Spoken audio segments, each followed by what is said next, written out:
নমস্কার বন্ধুরা, সর্বাণী রান্নাঘরে আপনাদের সবাইকে স্বাগত। বন্ধুরা, আজকে আমি আপনাদের সঙ্গে শেয়ার করব গাছের ঝরে যাওয়া কাঁচা আম দিয়ে বানানো কাঁচা আমের আমসত্ত্বের রেসিপি। আর বন্ধুরা, এই কাঁচা আমের আমসত্ত্ব ছোট বড় সবারই মুখে ভীষণই ভালো লাগে। তাই বলছি বন্ধুরা, এই কাঁচা আম থাকতে থাকতে আপনারা বেশি পরিমাণে কাঁচা আমের আমসত্ত্ব বানিয়ে 1 বছরের জন্য সংরক্ষণ করে রাখতে পারেন। তাহলে চলুন বন্ধুরা, আজকের এই কাঁচা আমের আমসত্ত্ব বানানোর রেসিপিটা দেখে নেওয়া যাক। বন্ধুরা, কাঁচা আমের আমসত্ত্ব বানানোর জন্য এখানে আমি নিয়েছি প্রায় 600 গ্রামের মতো কাঁচা আম। আর এই আমগুলো আমাদের বাড়ির গাছের ঝরে যাওয়া কাঁচা আম। প্রথমে আমি এই কাঁচা আমের খোসা ছাড়িয়ে ছোট টুকরো করে কেটে নেব। আর বন্ধুরা, এই কাঁচা আমের খোসা ছাড়ানো এবং কেটে নেওয়া এটা আমি অফ ক্যামেরায় করে নেব। এখানে দেখুন বন্ধুরা, আমের খোসা ছাড়িয়ে আমি ছোট টুকরো করে কেটে নিয়ে লবণ জলে ভিজিয়ে রেখেছি।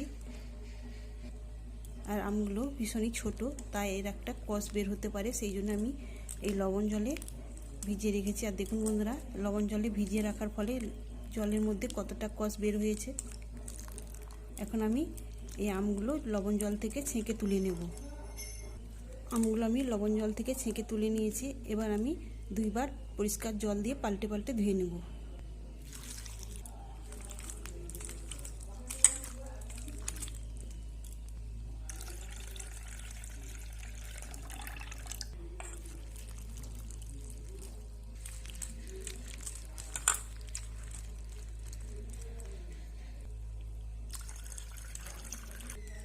বন্ধুরা দেখুন, এখানে আমি এই আমগুলো 2 বার পরিষ্কার জলে ধুয়ে নিয়েছি। আর আমগুলো কতটা সুন্দর এবং চকচকে হয়েছে।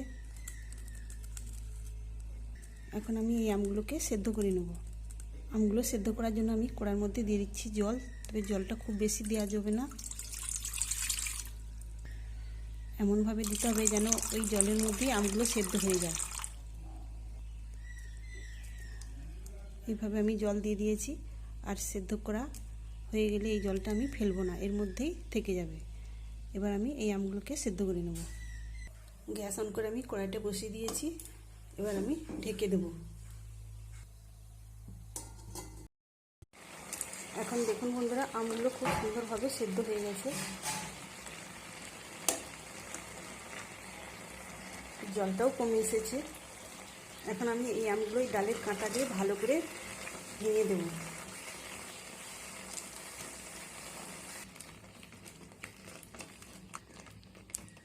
এখানে আমি আমগুলো খুব সুন্দরভাবে ভেঙে দিয়েছি। এবার এটাকে নামিয়ে ঠান্ডা করে ছেঁকে নেব। এখানে আমটা ঠান্ডা হয়ে গেছে। এবার এই আমটা এরকম একটা ছাঁকনির সাহায্যে আমি ছেঁকে নেব। বন্ধুরা দেখুন, এখানে ছেঁকে নেওয়ার ফলে আমের যে ছিবড়েগুলো আঁটির, সেটা সুন্দরভাবে বেরিয়ে এসেছে। আর কত সুন্দর আমের পাল্পটা বার করে নিয়েছি। আঁটির এই ছিবড়েগুলো, এগুলোকে আমি এখন ফেলে দেব। এদিকে একটা গ্যাস অন করে কড়াই বসিয়ে দিয়েছি। আর এর মধ্যে দিয়ে দিচ্ছি চিনি। আমি 600 গ্রাম আম নিয়েছিলাম, সেই জন্য আমি দিয়ে দিচ্ছি 300 গ্রাম চিনি। আর এই চিনিতে দিয়ে দিচ্ছি 2 চামচের মতো জল। এই চিনি দিয়ে আমি এখন একটা ক্যারামেল তৈরি করে নেব। তাই এখন আমি চিনিটাকে খুন্তি দিয়ে নাড়াচাড়া করব না, এই অবস্থায় রেখে দেব। বন্ধুরা, আজকে আমি আমার গাছের আম দিয়ে এই আমসত্ত্ব বানাচ্ছি। যেসব বন্ধুদের গাছের আম নেই, তারা কিন্তু বাজারে এই সময় প্রচুর কাঁচা আম পাওয়া যাচ্ছে। সেই কাঁচা আম কিনে আপনারা এইভাবে আমসত্ত্ব বানিয়ে নিতে পারেন। বন্ধুরা, আমি এখানে 300 গ্রাম চিনি দিয়েছি। আর আপনারা আপনাদের পছন্দ অনুযায়ী কেমন মিষ্টি খেতে পছন্দ করবেন, সেই মতো চিনির পরিমাণটা বাড়িয়ে কমিয়ে দেবেন। চিনিটাও দেখুন বন্ধুরা, সাইড থেকে ফুটতে আরম্ভ করেছে। এখন দেখুন বন্ধুরা, সাইড থেকে পুরোটাই লাল হয়েছে। এবার আমি এটাকে একটু নেড়ে চেড়ে নেব। আর বন্ধুরা, এই সময় আঁচটাকে একদম লোতে করে দিতে হবে, তা নইলে কিন্তু হাই আঁচে রাখলে এটা পুড়ে যেতে পারে। তখন কিন্তু এই ক্যারামেলটা তেতো হয়ে যাবে, খেতে ভালো লাগবে না। তো এইভাবে আমি এটাকে ভেঙে দিয়েছি। এবার আমি যে আমের পাল্পটা বার করে রেখেছিলাম, সেটা অল্প অল্প করে দেব। আর এইভাবে নাড়াচাড়া করতে থাকবো।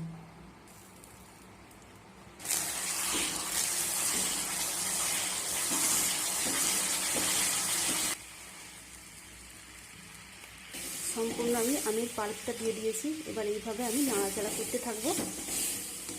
তার আগে আমি এর মধ্যে কিছু উপকরণ দিয়ে দেবো। আগে যেহেতু লবণ জলে ভিজিয়ে রেখেছিলাম, সেই জন্য এখন আমি দিয়ে দিচ্ছি হাফ চা চামচ বিট লবণ। এই বিট লবণ দিলে এই আমসত্ত্বটা খেতে ভীষণই ভালো লাগবে। যেহেতু কাঁচা আমের আমসত্ত্ব বানাচ্ছি, তাই দিয়ে দিচ্ছি সামান্য লঙ্কার গুঁড়ো।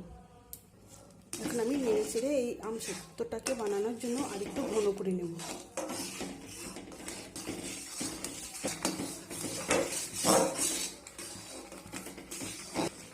তো বন্ধুরা, খুব বেশি ঘন করার প্রয়োজন নেই, মিনিট 5 এইভাবে নেড়ে চেড়ে নিলেই হয়ে যাবে। বন্ধুরা, আজকে আমার বানানো কাঁচা আমের আমসত্ত্বের রেসিপি যদি আপনাদের ভালো লেগে থাকে, অবশ্যই একটা লাইক দেবেন। সেই সঙ্গে আমার চ্যানেলটিকে সাবস্ক্রাইব করার অনুরোধ রইল।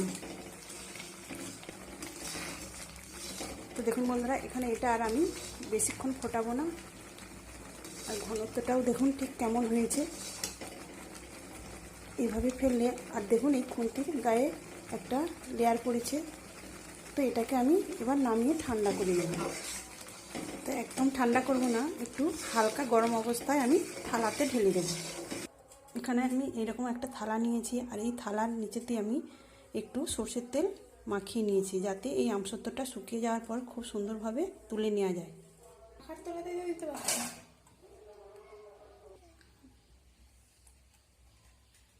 আমি থালার মধ্যে আমের পাল্প দিয়ে দিয়েছি। এবার এটাকে আমি এভাবে চাড়িয়ে দেব।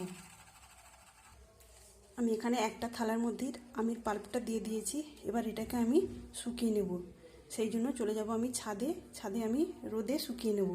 আর যেসব বন্ধুদের রোদে দেওয়ার সমস্যা রয়েছে, তারা কিন্তু পাখার হাতেও এটা শুকিয়ে নিতে পারেন।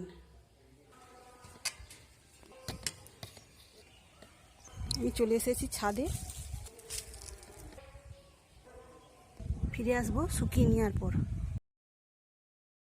এখানে দেখুন বন্ধুরা, আমসত্ত্বটা আমি 2 দিন সম্পূর্ণ রোদে শুকিয়ে নিয়েছি। আর যেহেতু আমি ক্যারামেল তৈরি করে এই আমসত্ত্বের মধ্যে দিয়েছিলাম, তাই দেখুন কত সুন্দর একটা কালারও চলে এসেছে। এখন আমি উঠিয়ে দেখিয়ে দিচ্ছি এই আমসত্ত্বটা। তো এইভাবে সাইড থেকে একটু টান দিয়ে এইভাবে তুলে নিলেই দেখুন কত সহজে আমসত্ত্বটা উঠে আসছে। দেখুন বন্ধুরা, কত সুন্দরভাবে আমসত্ত্বটা উঠিয়ে নিয়েছি, আর 2 দিকটাতেই কত সুন্দরভাবে তৈরি হয়েছে। তাহলে বন্ধুরা, দেখতেই পেলেন বাড়িতে আমসত্ত্ব বানানো কতটা সহজ, তাও আবার কাঁচা আম দিয়ে। এখন দেখুন বন্ধুরা, এই আমসত্ত্বটা একদম পাকা আমের তৈরি মনে হচ্ছে। আর তাহলে দেখতেই পেলেন বন্ধুরা, বাড়িতে আমসত্ত্ব বানানো কতটা সহজ। এই আমসত্ত্বটা আমি পুরো করে দিয়েছিলাম।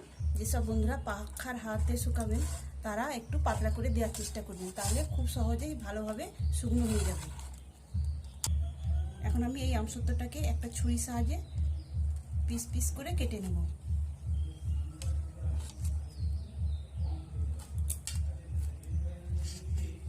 তো বন্ধুরা, আমি এইভাবে লম্বা করে কাটছি, আপনারা আপনাদের মনের মতো করে কেটে নিতে পারেন।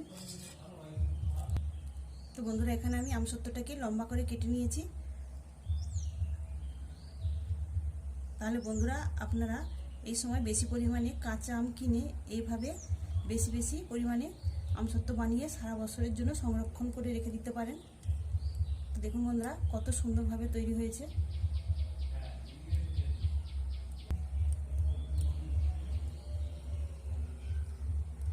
তাহলে বন্ধুরা, আজকে কাঁচা আমের আমসত্ত্বের রেসিপি আপনাদের কেমন লাগলো অবশ্যই কমেন্ট করে জানাবেন। তাহলে বন্ধুরা, আজকে আমসত্ত্বের রেসিপি আপনাদের ভালো লাগলে অবশ্যই একটা লাইক, সেই সঙ্গে আমার চ্যানেলটিকে সাবস্ক্রাইব করে আমার পাশে থাকার অনুরোধ রইল। তাহলে বন্ধুরা, আজকের মতো আসি। সবাই ভালো থাকবেন, সুস্থ থাকবেন। ধন্যবাদ।